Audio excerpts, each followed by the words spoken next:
తెలంగాణ రాష్ట్ర రాజకీయాలలో మాటల వేడి తప్ప ట్విస్ట్ రాజకీయాలు మాత్రం కనిపించవు. ఇప్పటివరకు ఇదే మనం చూస్తూ వచ్చాం. కానీ తొలిసారిగా తెలంగాణ రాష్ట్ర రాజకీయాలలో ట్విస్ట్ రాజకీయాలకు తెరలేస్తోందన్న చర్చ సాగుతోంది. తెలంగాణలో కూడా మరో షర్మిల ఉద్ధతం చోటు చేసుకునే అవకాశముందని ప్రచారం సాగుతోంది. ప్రచారం అన్నది తొలినాళ్లలో సాగిన మున్ముందు అవి వాస్తవం కాకపోవచ్చు, వాస్తవరూపం కూడా దాల్చవచ్చు. రాజకీయాలలో ఇలాంటివే జరుగుతుంటాయి. కేసీఆర్ కుటుంబంలో కూడా వైఎస్ షర్మిల తరహా ఉద్దంతం చోటు చేసుకునే అవకాశం కనిపిస్తోందన్న చర్చ బలంగా సాగుతోంది. దీనికి కారణం బీఆర్ఎస్ పార్టీలోని పరిణామాలపై కేసీఆర్కు ఆయన కుమార్తె కల్వకుంట్ల కవిత రాసినట్లుగా వైరల్ అవుతున్న లెటర్. ఈ లెటర్లో వాస్తవం లేదని బీఆర్ఎస్ శ్రేణులు ఇప్పటికే ప్రకటించాయి. అయితే వీటిని బీఆర్ఎస్ అధినాయకత్వం ముందుకొచ్చి ఖండించడం లేదు. అదే సందర్భంలో తాను ఆ లేఖ రాయలేదని కేసీఆర్ కుమార్తె ఖండించలేదు. దీంతోనే ఊహాగానాలు బలంగా విస్తున్నాయి. రాజకీయాలలో ఊహాగానాలు సైతం నిజమైన సందర్భాలు అనేకమున్నాయి. వైఎస్ షర్మిల వ్యవహారంపై కూడా తొలినాళ్లలో ఊహాగానాలే సాగాయి. కానీ ఆ తరువాత అవి నిజరూపందాల్చాయి. ఇప్పుడు కల్వకుంట్ల కవిత విషయంలో ఏం జరగబోతోంది? ఆమె కూడా వైఎస్ షర్మిల బాటలోనే నడుస్తారా? కుటుంబంలో వచ్చిన ఆస్తితగాదాలే కారణంగా కనిపిస్తున్నాయా? కవిత కూడా సొంత పార్టీ పెడతారా అన్నది తెలుసుకోవాలంటే మా ఈ వీడియోను పూర్తిగా చూడండి. చూసే ముందు మా జాగో టీవీని ఇప్పుడే సబ్స్క్రైబ్ చేసుకోండి. మా ఈ వీడియోకు ఓ లైక్ ఇచ్చి వీడియో లింక్లు షేర్ చేసి ఈ సమాచారం మరింత మందికి చేరేలా చూడండి. ప్రభుత్వ పథకాల వివరాలతో పాటు ఇలాంటి రాజకీయ, సామాజిక, ఆర్థిక రంగ ప్రత్యేక కథనాల కోసం మా జాగో టీవీని ప్రతిరోజూ ఫాలో కండి. ఇక వివరాలలోకి వెళ్లితే ఎమ్మెల్సీ కవిత రాసినట్లుగా వైరల్ అవుతున్న లెటర్ ఇప్పుడు తెలంగాణ రాష్ట్ర రాజకీయాలలో సంచలనంగా మారింది. తన తండ్రి కేసీఆర్కు రాసిన లేఖ బయటకు రావటంతో గులాబీ పార్టీలో కలకలం మొదలైంది. కవిత లేఖ పైన కేసీఆర్ కుటుంబాన్ని కాంగ్రెస్ నేతలు టార్గెట్ చేస్తున్నారు. కవిత బీఆర్ఎస్ వీడటానికి సిద్ధమయ్యారనే చర్చ మొదలైంది. కవిత కాంగ్రెస్ వైపు చూస్తున్నారంటూ బీజేపీ నేతలు ఆరోపిస్తున్నారు. బీఆర్ఎస్ నేతలు ఈ లేఖపై ఇప్పటి వరకు స్పందించలేదు. అన్న మీద కోసం ఈ విధంగా కవిత చూపిస్తున్నారని, వైఎస్ షర్మిల తరహాలోనే కవిత రాజకీయ ప్రయాణం ఉంటుందనే విశ్లేషణలు మొదలయ్యాయి. ఓ రకంగా కవిత రాసినట్లు వైరల్ అవుతున్న లేఖ తెలంగాణ రాజకీయాలను షేక్ చేసింది. తండ్రితో నేరుగా చెప్పుకునే అవకాశం, పార్టీలో వ్యవహారాల పైన చర్చించే ఛాన్స్ ఉన్నా ఇలా ఓపెన్ గా కవిత లేఖ రాయటం వెనుక ఉద్దేశం ఏంటనేది అంతు చిక్కని అంశంగా మారింది. దీనిపైన బీఆర్ఎస్ ముఖ్య నేతలు ఎవరూ స్పందించలేదు. బీజేపీతో బీఆర్ఎస్ పొత్తు ఖాయమంటూ సాగుతున్న ప్రచారం వేళ ఈ ప్రతిపాదన ఇష్టం లేని కవిత ఈ తరహాలో లేఖ రాశారని చర్చ సాగుతోంది. అయితే బీజేపీ పొత్తు అంశాన్ని బీఆర్ఎస్ నేతలు ఖండిస్తున్నారు. ఈ లేఖ ద్వారా కాంగ్రెస్ నేతలు బీఆర్ఎస్ ను టార్గెట్ చేస్తున్నారు. కవిత లేఖతో షర్మిల వ్యవహారం మరోసారి తెరపైకి వచ్చింది. తన తండ్రి నుంచి రావాల్సిన ఆస్తులు, రాజకీయ వారసత్వం విషయంలో వైఎస్ జగన్తో విభేదించి వైఎస్ షర్మిల బయటకు వచ్చారు. కొత్తగా పార్టీ ఏర్పాటు చేసి తెలంగాణలో పోటీకి సిద్ధమయ్యారు. ఆ తరువాత కాంగ్రెస్ నేతల చర్చలతో తన పార్టీని కాంగ్రెస్లో విలీనం చేశారు. కాంగ్రెస్లో ఏపీకి పీసీసీ చీఫ్ అయ్యారు. ఇప్పుడు తన అన్న పైనే రాజకీయ పోరాటం చేస్తున్నారు. ఇప్పుడు బీఆర్ఎస్లో కేటీఆర్కు పార్టీ పగ్గాలు అప్పగిస్తారనే ప్రచారం సాగుతోంది. ఇందుకు హరీష్ సైతం మద్దతుగా నిలిచారు. ఈ సమయంలో కవిత రాసిన లేఖ ద్వారా ఈ ప్రతిపాదనకు కవిత సుముఖంగా లేరా అనే సందేహం కనిపిస్తోంది. ఇదిలా ఉంటే తెలంగాణ ఉద్యమంలో కవిత యాక్టివ్గా పని చేశారు. సంస్థగా జాగృతిని బలోపేతం చేయటంలో సక్సెస్ అయ్యారు.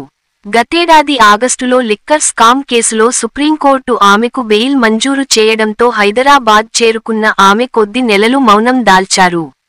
4 నెలల కాలంగా తిరిగి రాజకీయంగా యాక్టివ్ అయ్యారు. ఇప్పుడు కాంగ్రెస్ పైన వ్యతిరేకత పెరిగిందని, తమకు తిరిగి అధికారం ఖాయమని బీఆర్ఎస్ నేతలు ప్రచారం చేసుకుంటున్న వేళ కవిత లేఖ అంతు చిక్కటం లేదు. షర్మిల తరహాలోనే కవిత వ్యవహరిస్తారని బీజేపీ నేతలు ఆరోపిస్తున్నారు. కాంగ్రెస్లో చేరుతారని జోస్యం చెబుతున్నారు. మరి కవిత ఏం చేయబోతున్నారు? షర్మిల తరహాలో వ్యవహరిస్తారా? బీఆర్ఎస్ వీడుతారా? లేక తన కుటుంబ పార్టీలోనే కొనసాగుతారా అనేది ఆసక్తికరంగా మారింది. కేసీఆర్ ముద్దుల కుమార్తెగా ఉన్న కవిత ఏకంగా తండ్రి వ్యవహార శైలినే ప్రశ్నిస్తూ బాహాటంగా లేఖ రాశారు అంటే పార్టీలో అంతర్గతమైన ఘర్షణలు తారస్థాయికి చేరాయని అంటున్నారు. ఇక కవిత లేఖ ఇలా బయటకు వచ్చిందో లేదో తెలంగాణ రాజకీయం వేడెక్కింది. అటు కాంగ్రెస్ ఇటు బీజేపీ అంది వచ్చిన ఈ అవకాశాన్ని తమకు అనుకూలంగా మలచుకునే ప్రయత్నంలో ఉన్నారు. బీఆర్ఎస్లో చీలికకు ఇది ఆరంభం అని ప్రత్యర్థి పార్టీలు జోస్యం చెబుతున్నారు.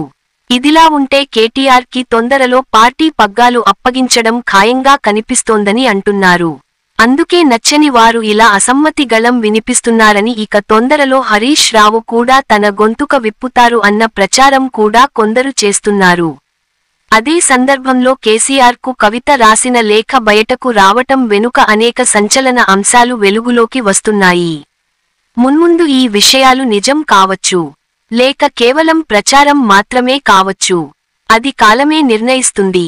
అయితే కవితను నడిపిస్తుందెవరు అన్న చర్చ కూడా బీఆర్ఎస్లోనూ తెలంగాణ రాష్ట్ర రాజకీయాలలోనూ చర్చ సాగుతోంది. లిక్కర్ కేసులో కవిత అరెస్ట్ అయిన తరువాత బీజేపీ పైన ఆమె ఘాటు వ్యాఖ్యలు చేస్తున్నారు. బీజేపీపై బీఆర్ఎస్ తన అంచనాలకు తగినట్లుగా స్పందించటంలేదని కవిత అసహనంతో ఉన్నట్లు ప్రచారం సాగుతోంది. ఈ క్రమంలోనే కవిత లేఖ రాశారని, ఆ లేఖ రాసేందుకు బీఆర్ఎస్లోని మాజీ ఎంపీ ప్రోత్సాహముందని ప్రచారం సాగుతోంది. బీఆర్ఎస్లో ఒక వెలుగు వెలిగి ఇప్పుడు ప్రాధాన్యత లేని ఆ నేత కవితను నడిపిస్తున్నారనే చర్చ పార్టీ సీనియర్లలో మొదలైంది. వాస్తవానికి చూసుకొంటే కవిత ఏ రోజూ కేసీఆర్కి ఎదురు నిలిచిన సందర్భాలు లేవు. ఆ రోజు వస్తుందని ఎవరూ అనుకోని ఉండరు. కాని అనుకోనివి జరగడమే రాజకీయమైనా జీవితమైనా అని భావించాలి. అందుకే కవిత లేఖను కూడా అలాగే చూడాలి. తండ్రి మాట జవదాటని తనయ ఎందుకిలా చేశారు? ఏమాశించి చేశారు? దాని వెనుక రాజకీయ వ్యూహాలు ఉన్నాయా లేక వేరే విధమైన ఆలోచనలు ఉన్నాయా అన్నదే వేడి చర్చగా ఉంది. ఇక ఎంత రాజకీయ కుటుంబాలు అయినా పెద్ద కుటుంబాలు అయినా గొడవలు సహజం. వాటికి ఎవరూ అతీతులు కారు. ఉదాహరణకు చూస్తే వైఎస్సార్ మరణించాక ఆయన కుటుంబంలో కూడా ఇలాంటివే జరిగాయి. జగన్ కి షర్మిలకు మధ్య ఆస్తుల అతి పెద్ద యుద్ధమే జరగడాన్ని అంతా చూస్తూనే ఉన్నారు. ఇదే తీరున కేసీఆర్ కుటుంబంలో ఆస్తుల గొడవలు ఉన్నాయా అంటే అవే ఉన్నాయని పుకార్లుగా షికారు చేస్తున్న వార్తలు ఎన్నో ఉన్నాయట. ఇక కేసీఆర్ ఆస్తుల విషయంలో తీసుకుంటే 190% కేటీఆర్కి 10% మాత్రమే కవితకు పంపకాలు చేశారు అని గాసిప్స్ అయితే పెద్ద ఎత్తున వినిపిస్తున్నాయి. ఇక సోషల్ మీడియాలో కూడా ఈ గాసిప్స్ నే వైరల్ అవుతున్నాయి. ఇక కేటీఆర్కి ఎంత వాటావో తనకు అంతే వాటా కావాలని కవిత పట్టుబట్టిందని కూడా పుకార్లు ఉన్నాయి. అయితే కేటీఆర్ తన వారసుడు అని కేసీఆర్ తెగేసి చెప్పారని అంటున్నారు. ఈ నేపథ్యంలోనే కవిత కేసీఆర్కి ఎదురు నిలిచింది అని అంటున్నారు. అంతేకాదు ఆమె మాజీ మంత్రి కేసీఆర్ మేనల్లుడు హరీష్ రావుకు టచ్లోకి వెళ్ళింది అని పెద్ద ఎత్తున ప్రచారం సాగుతోంది. ఇక బీఆర్ఎస్లో చూస్తే కేటీఆర్ సంతోష్ ఒకటిగా ఉన్నారని అలాగే హరీష్ రావు కవిత మరో వర్గంగా ఉన్నారని అంటున్నారు. నిజంగా ఇది నిజమా అంటే గాసిప్స్ అలా ఉన్నాయి. రాజకీయాల్లో ఇలాంటివి అత్యంత సహజం అని భావించేవి సమీప భవిష్యత్తులో నిజమైన సందర్భాలు కూడా ఉన్నాయి. ఇదిలా ఉంటే కవిత లేఖ పైన కేటీఆర్ హరీష్ ఇద్దరూ చర్చించుకున్నట్లు తెలుస్తోంది. కవిత హైదరాబాద్కు చేరుకున్న తరువాత లేఖ వెనుక తన ఉద్దేశం భవిష్యత్ కార్యాచరణ పైన స్పష్టత వచ్చే అవకాశముందని ప్రచారం సాగుతోంది. ఇంకో వైపు చూస్తే కేసీఆర్ మే టార్గెట్ చేస్తూ ఈ లేఖ కవిత రాయడంతో ఆమె ఈ లేఖ విడుదల అయి 24 గంటల సమయం కూడా కావడంతో ఇక తాడో పేడో తేల్చుకోవడానికే సిద్ధపడ్డారా అన్న చర్చ కూడా వస్తోంది. ఇంకో వైపు చూస్తే కవిత విదేశాల నుంచి హైదరాబాద్కి వస్తున్నారని ఆమె వచ్చాకనే రాజకీయం మరింత పండుతుందని అంటున్నారు. ఆమె వచ్చాక మీడియా ముఖంగా అయినా స్పందిస్తారు అని కూడా అంటున్నారు.